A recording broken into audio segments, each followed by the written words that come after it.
Assalamualaikum warahmatullahi wabarakatuh. Alhamdulillah, wassalatu wassalamu ala rasulillah wa ala alihi wa ashabihi wa man tabi'ahu wa walah, amma ba'du. Saudara-saudaraku yang dirahmati Allah subhanahu wa ta'ala dimanapun berada, kembali bertemu bersama saya, Amir Mahmud. Mudah-mudahan saudara-saudaraku sekalian senantiasa dalam keadaan sehat dan ada dalam lindungan Allah subhanahu wa ta'ala. Ada satu ungkapan yang menyatakan salamatul insan fi hifdzil lisan, bahwa keselamatan seseorang itu tergantung pada kemampuannya menjaga lisan, menjaga lidahnya. Hal ini benar adanya, bahwa banyak sekali orang yang celaka karena lidahnya. Banyak orang yang terjerumus ke dalam suatu keburukan gara-gara lisannya. Banyak orang yang kemudian harus mendapat hukuman gara-gara lisannya. Maka kemampuan menjaga lisan ini menjadi sesuatu yang penting dan harus kita perhatikan. Bahkan Rasulullah SAW pernah berkata kepada Mu'adz radhiyallahu anhu, "Wahai Mu'adz, jagalah ini," kata Rasulullah sambil menunjuk lidahnya. Mu'adz bertanya, "Wahai Rasulullah, apakah aku akan disiksa gara-gara lidah ini?" Rasulullah menjawab, banyak orang yang dilemparkan ke dalam api neraka gara-gara dia tidak mampu menjaga lisannya, tidak mampu menjaga kata-katanya. Bahkan Abu Bakar As-Siddiq sering sekali menangis sambil kemudian memegang lidahnya dan mengatakan, "Inilah yang banyak membawa bencana kepadaku." Oleh karenanya, para salafus salih, orang-orang soleh terdahulu, selalu berpikir berulang kali sebelum mereka mengucapkan sesuatu. Kalau apa yang diucapkannya dirasa baik, maka mereka ucapkan. Akan tetapi, seandainya ucapannya itu nanti akan membawa madarat, akan membawa akibat buruk, maka dia lebih baik mengurungkan kata-katanya. Teman-teman sekalian, bahkan kita semua diingatkan oleh Allah Subhanahu wa ta'ala dalam surat Qaf ayat 18. Allah berfirman, "A'udzubillahi minasyaitonirrajim. Ma yalfidhu min qaulin illa ladaihi raqibun atid." Tidak ada satu ucapan pun yang keluar dari lisan kita kecuali ada malaikat pengawas yang akan mencatat apa yang kita ucapkan, apa yang kita sampaikan, apa yang kita katakan. Maka Rasulullah SAW pun menjamin, "Mayyadmanu li ma baina lihyaihi wa ma baina fakhidaihi admanu lahul jannah." Sabda Rasulullah, barang siapa yang bisa menjamin untukku atau atas namaku, menjamin untuk menjaga apa yang di antara kedua yang berada di antara kumis dan janggut, ya, maksudnya adalah lisan, lidah, dan yang bisa menjamin untuk bisa menjaga apa yang ada di antara dua pahanya, yaitu kemaluannya, maka kata Rasulullah, aku jamin dia akan masuk surga. Oleh karenanya, Rasulullah SAW pun mewanti-wanti kepada kita Man kana yu'minu billahi wal yaumil akhir falyaqul khairan aw liyasmut. Barang siapa yang dirinya mengaku beriman kepada Allah dan Rasul-Nya, maka hendaklah dia berkata yang baik, atau kalau tidak bisa berkata baik, lebih baik diam. Jadi menjaga lisan itu bukan berarti kita harus diam terus, bukan. Justru yang dimaksud menjaga lisan ini, bagaimana kita bisa mempertanggungjawabkan apa yang kita ucapkan itu, bisa menjamin apa yang kita sampaikan itu adalah sesuatu yang baik. Sesuatu yang baik itu artinya adalah ketika apa yang kita sampaikan itu bisa menimbulkan kebaikan, baik bagi diri kita maupun bagi orang lain. Bisa membawa kemaslahatan, bisa membawa kedamaian, bisa membawa persatuan. Bukan apa yang kita ucapkan itu malah memecah belah orang, mengadu domba orang, menimbulkan keresahan dalam masyarakat. Maka sebaik-baiknya menurut kita apa yang kita katakan, kalau apa yang kita katakan itu mungkin dibalut dari muncul dari rasa kebencian, maksud untuk menghina orang lain, memojokkan pihak lain, walaupun itu dibalut dengan logika yang seolah-olah itu benar, maka itu hanya akan menimbulkan masalah, akan menimbulkan kebencian, akan menimbulkan permusuhan, akan menimbulkan rasa dendam dari pihak yang lain.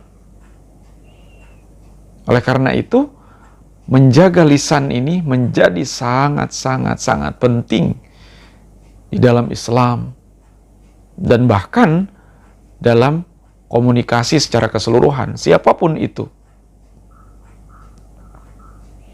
Makanya kenapa kita sebagai seorang muslim itu kan, baik dalam Al-Quran maupun dalam hadis, kita dilarang untuk menggibah, ya, membicarakan keburukan orang lain di belakang mereka.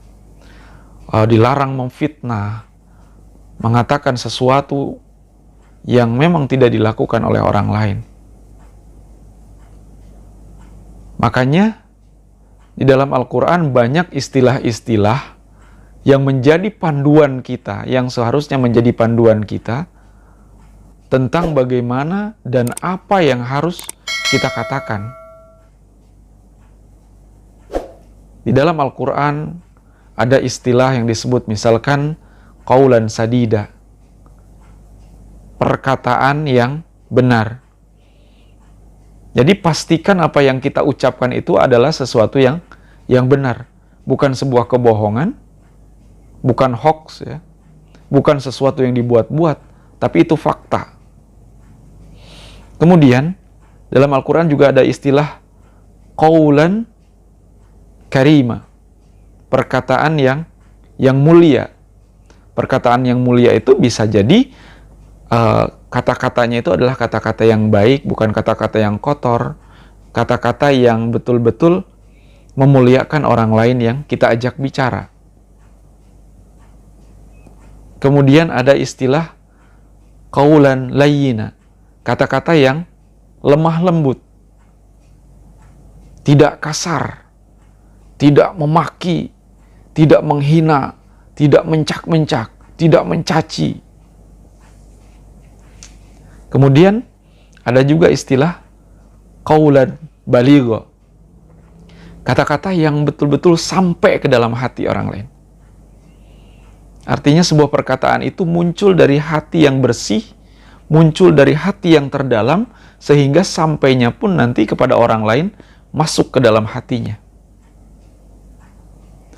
Kemudian ada istilah lagi qaulan sakila, kata-kata yang sakil, berat, berbobot. Bukan kata-kata yang asal bicara, asal jeplak saja, asal ngomong, tapi tidak memiliki arti apapun, tidak membawa manfaat apapun. Ada juga istilah qaulan ma'rufa, kata-kata yang dikenal. Artinya kalau kita mau berkomunikasi dengan orang lain, dikatakan perkataan kita itu baik, kalau apa yang kita sampaikan itu bisa dipahami, bisa dimengerti oleh lawan bicara kita. Itu beberapa istilah yang disebutkan dalam Al-Quran yang menjadi panduan komunikasi kita agar apa yang kita sampaikan itu adalah sesuatu yang baik. Terlebih lagi, di dalam Al-Quran disebutkan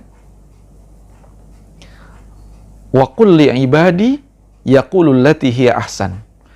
Wahai Muhammad, katakanlah kepada hambaku, hendaklah mereka berkata dengan sesuatu yang lebih baik, sesuatu yang baik.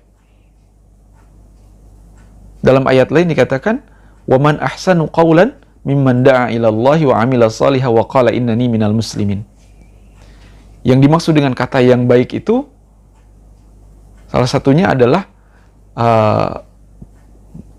perkataan yang kita sampaikan itu mengajak orang lain, da'a ilallah, mengajak orang lain untuk taat kepada Allah, untuk mendekat kepada Allah, untuk mengikuti aturan-aturan Allah. Ini perkataan yang paling baik. Wa amila salihah, beramal soleh, dan mengajak orang lain beramal soleh, beramal kebaikan. Wa qala innani minal muslimin, dan mengatakan sesungguhnya aku termasuk orang-orang yang berserah diri, orang muslim.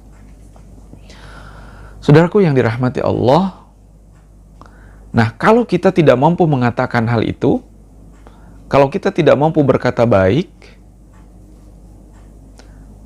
dan setelah kita berpikir ternyata apa yang ingin kita katakan itu ternyata mungkin punya potensi untuk menimbulkan keresahan, menimbulkan kerusuhan, apalagi menimbulkan hal-hal yang tidak mengenakan bagi orang lain, menyinggung pihak yang lain, atau menghina orang lain, maka auliyasmut, atau kalau nggak bisa berkata baik tersebut, hendaklah kita diam. Ya. Diam akan lebih baik daripada berkata kemudian menimbulkan kekacauan, kerusuhan, rasa marah, rasa dendam di hati orang lain. Inilah juga yang harus kita sadari, apalagi di bulan suci Ramadan ini. Salah satu yang harus kita imsak atau kita puasakan itu adalah lidah kita. Mempuasakan lidah sekali lagi bukan hanya kita diam saja, tidak juga. Tapi bagaimana kita berkata baik, tadi mengajak orang berbuat baik, mengajak orang ke jalan Allah, mengajak orang untuk melakukan amal soleh. Selain itu juga kita memperbanyak berzikir juga. Itu juga salah satu hal yang ucapan yang baik.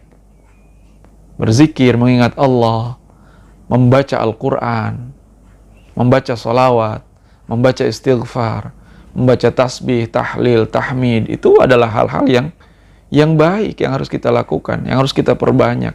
Sehingga hal-hal tersebut nanti justru akan mengguide kita, memandu kita. Orang-orang yang lidahnya sering digunakan untuk berzikir, mengingat Allah Subhanahu wa Ta'ala, maka tidak mungkin dia akan mengucapkan kata-kata yang buruk, kata-kata yang kotor. Orang yang banyak membaca Al-Quran, maka setidaknya, kalaupun selama ini banyak mengeluarkan kata-kata yang kotor, dengan sering membaca Al-Quran, maka terus berkurang kata-kata kotor itu sampai nanti hilang. Ya. Jadi, kalaupun seorang muslim itu dia tidak baca Quran, dia ya mungkin dalam kondisi lagi tidak baca Quran, lagi tidak berzikir atau lagi apa, ketika dia diamnya pun adalah merenung sesuatu yang justru nanti menimbulkan kebaikan di dalam hidupnya gitu.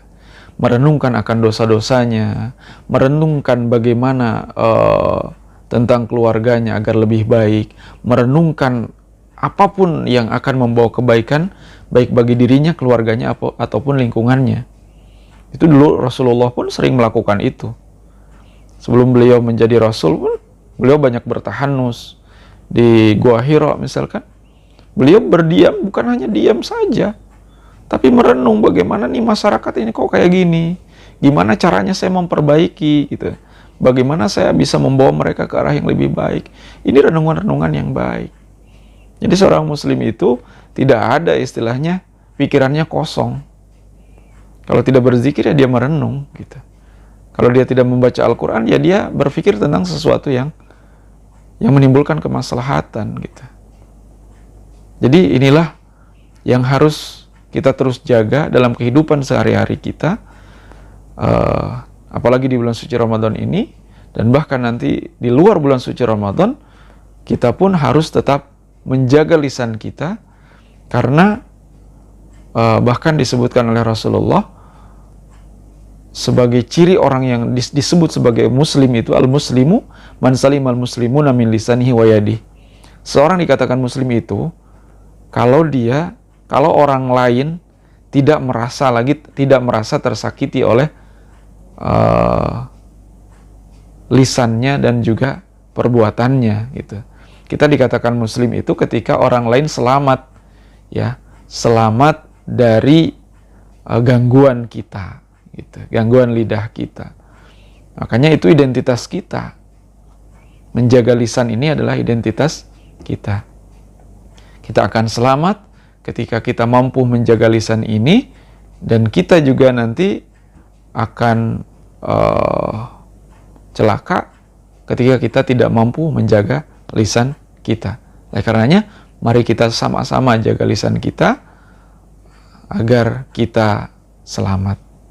Terima kasih. Mudah-mudahan apa yang disampaikan membawa kemaslahatan, membawa kebaikan untuk kita semua, dan menjadi bahan perenungan agar kita lebih bijak lagi di dalam menggunakan lisan kita. Terima kasih atas segala perhatiannya. Mudah-mudahan bermanfaat. Wabillahi taufiq wal hidayah. Assalamualaikum warahmatullahi wabarakatuh.